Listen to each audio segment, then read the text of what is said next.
আলাম ইয়াজিদকা ইয়াতীমান ফাআওয়া, আল্লাহ বলছেন আল্লাহ কি তোমাকে ইয়েতিম রূপে পাননি, এরপর আল্লাহ কি তোমাকে প্রতিপালন করে বড় করেননি? ওয়াজাদাকা দাল্লান ফাহাদা, আল্লাহ কি তোমাকে পথভ্রষ্ট পান নাই, তোমাকে আল্লাহ পাক হেদায়েত দেন নাই?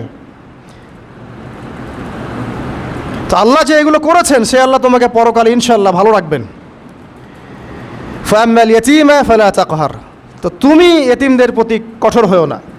ওয়াম্মাস সাইলা ফালা তানহার, কেউ চাইলে তার হাতকে খালি ফিরিও না, ধমক দিও না।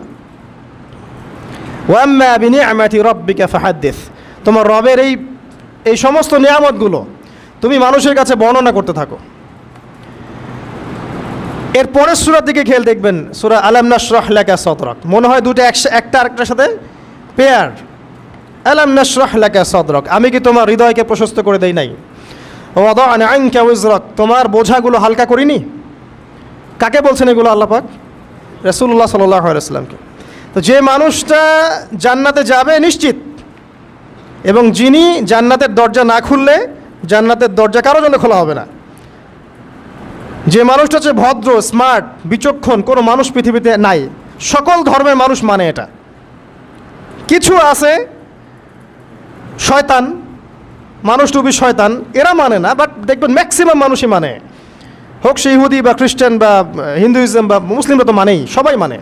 যে মুহাম্মদ সাল্লাল্লাহু আলাইহি ওয়াসাল্লামের মতো স্মার্ট, বিচক্ষণ, ভদ্র, সুচরিত্রের মানুষ পৃথিবীতে কোনোদিন আসেও নি, আসবেও না। তো সেই নবীর জীবনটা আপনি পড়ে দেখবেন, আর রাহিকুল মাখতুম বইটা, যে চড়াই আর উতরাই, খালি দুঃখ, কষ্ট, যন্ত্রণা, লাঞ্ছনা, কন্টিনিউয়াসলি। আমাদের নবী সাল্লাল্লাহু আলাইহি ওয়াসাল্লাম তো 1 মাস শান্তিতে ঘুমানো নাই নবী হওয়ার পরে। যখন তিনি মারা যান, ফাতিমা রাদিয়াল্লাহু আনহার কথা মনে আছে না? কানে কানে কি জানি বললেন, তখন আমাদের নবী একটা কথা বলেছিলেন, আমি এই বয়সে সে কথাটা বুঝি, মাদ্রাসা লাইফে, ইউনিভার্সিটি লাইফে বুঝিনি। নবীজি বলেছিলেন তার মেয়েকে, ফাতিমা রাদিয়াল্লাহু আনহা তার কষ্ট দেখে কান্নাকাটি শুরু করলেন, আমাদের নবীজি তাকে কাছে ডেকে বললেন কানে কানে যে কি জানি একটা বললেন, তারপর ফাতিমা রাদিয়াল্লাহু আনহা চুপ করে গেলেন। তো পরে জিজ্ঞাসা করা হলো কি বলেছিলেন, তিনি বললেন আব্বাজান বলেছেন আজকের পর তোমার আব্বার কোনো কষ্ট থাকবে না, আর তুমি আমার পরিবারের মধ্যে সবার আগে আমার সাথে সাক্ষাৎ করবে। এই যে আজকের পর আমার আব্বার আর কোনো কষ্ট থাকবে না, এর মানে বোঝেন, মানে সারাটা নববী জীবন কত যে কষ্ট নবী সাল্লাল্লাহু আলাইহি ওয়াসাল্লামকে সহ্য করতে হয়েছে। আজকে জান্নাতে যাওয়ার দিন, আজকে আর তোমার আব্বার কোনো কষ্ট থাকবে না।